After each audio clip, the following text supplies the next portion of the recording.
नमस्कार बच्चों। आज की वर्कशीट है 31। इसका शीर्षक है चुनाव क्यों। दिनांक 15 सितंबर 2020।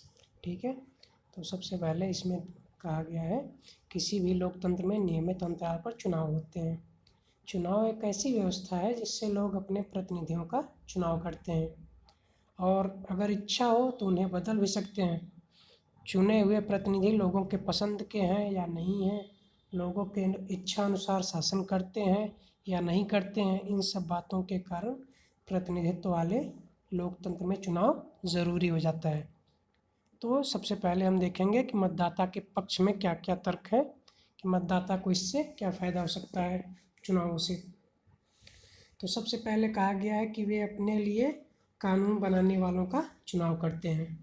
ठीक है, तो जो हमारे लिए कानून बना सकता है हम उनको चुनते हैं ताकि वे हमारे लिए अच्छे कानूनों का निर्माण कर सके। दूसरा क्या है, वे सरकार बनाने और बड़े फैसले करने वालों का चुनाव करते हैं। ठीक है, वे सरकार बनाने और बड़े फैसले करने वालों का चुनाव करते हैं जो हमारे लिए बड़े फैसले कर सके। ठीक है, और तीसरा क्या है, वे सरकार और उसके द्वारा बनाने वाले कानूनों का दिशा निर्देश करने वाली पार्टी का चुनाव कर सकते हैं।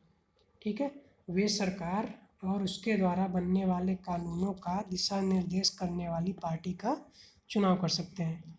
इसके द्वारा हम अपनी सरकार का चुनाव करते हैं और जो कानूनों का निर्माण होता है उसके दिशा निर्देश बनाए जाते हैं, ऐसी पार्टी का हम चुनाव कर सकते हैं चुनाव के द्वारा।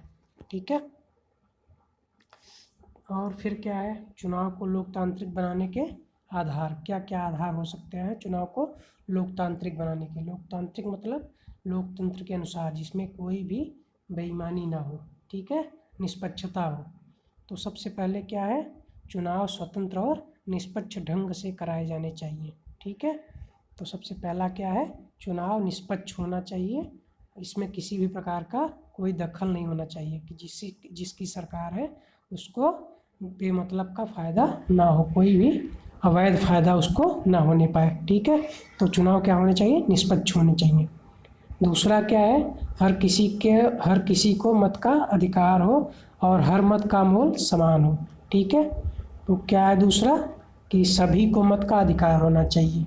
तो हमारे यहाँ भी सभी को मत का अधिकार दिया गया है। जो भी 18 वर्ष के ऊपर है सभी एक समान रूप से मत दे सकते हैं। ठीक है, और कोई भी व्यक्ति हो उसके मत का मूल्य वही होता है जो हमारे राष्ट्रपति का या प्रधानमंत्री का। ठीक है, उसका भी एक वोट गिना जाएगा और हमारा भी एक वोट गिना जाएगा।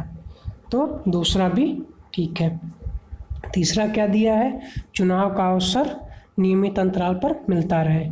तो तीसरा क्या है, चुनाव जो है वो समय समय पर होते रहना चाहिए। ठीक है, उसमें एक निश्चित अंतराल होना चाहिए।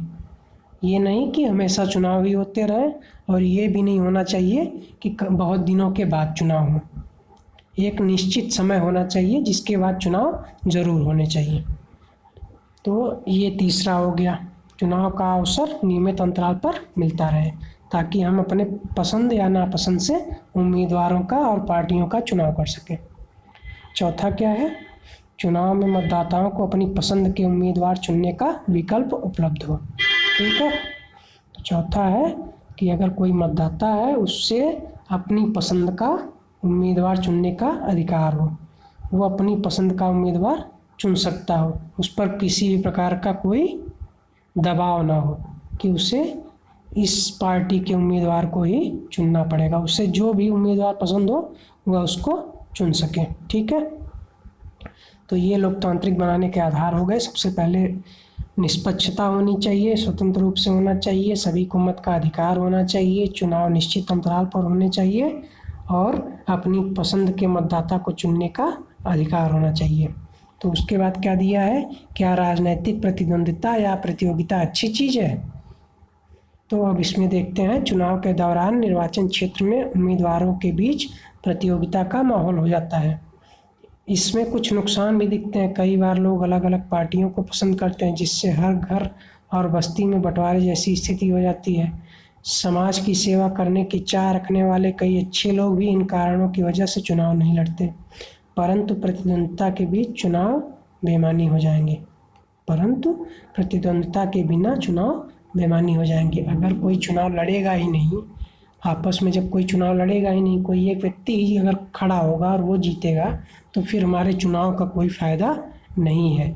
इसलिए सभी को अपनी पसंद के अनुसार चुनाव लड़ने की छूट होनी चाहिए, ठीक है, और हमें वोट करने की छूट होनी चाहिए। तो इसलिए प्रतिद्वंद्विता जो है एक अच्छी चीज़ है, लेकिन यह किसी भी प्रकार से वैमनस्यता उत्पन्न नहीं होनी चाहिए। लोगों के बीच सौहार्द पूर्ण होना चाहिए। इसमें किसी भी प्रकार से गलत चीज़ों का प्रयोग नहीं होना चाहिए। तो पहला प्रश्न क्या है? प्रश्न है चुनाव प्रक्रिया से आप क्या समझते हैं? ठीक है, तो चुनाव प्रक्रिया क्या होती है इसको आपको बताना है। दूसरा क्या है? लोकतंत्र में चुनाव क्यों ज़रूरी है?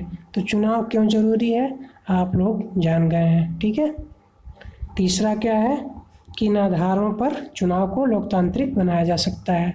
ये अभी आपको पता चल चुका है कि किन आधारों पर चुनाव को लोकतांत्रिक बनाया जा सकता है। चौथा प्रश्न क्या है? आपके अनुभव के अनुसार राजनीतिक प्रतिद्वंद्विता का स्वरूप कैसा होना चाहिए? ठीक है, राजनीतिक प्रतिद्वंद्विता मतलब दो व्यक्तियों के बीच में या पार्टियों के बीच में अगर प्रतिद्वंद्विता प्रतिस्पर्धा होती है तो वो किस प्रकार से होनी चाहिए, ये अपने हिसाब से अपने से सोच करके आपको लिखना है। ठीक है बच्चों, तो आप सभी अपना अपना काम पूरा करेंगे और अगर कहीं भी दिक्कत होती है तो मुझे मैसेज करेंगे और फ़ोन भी करेंगे। ठीक है।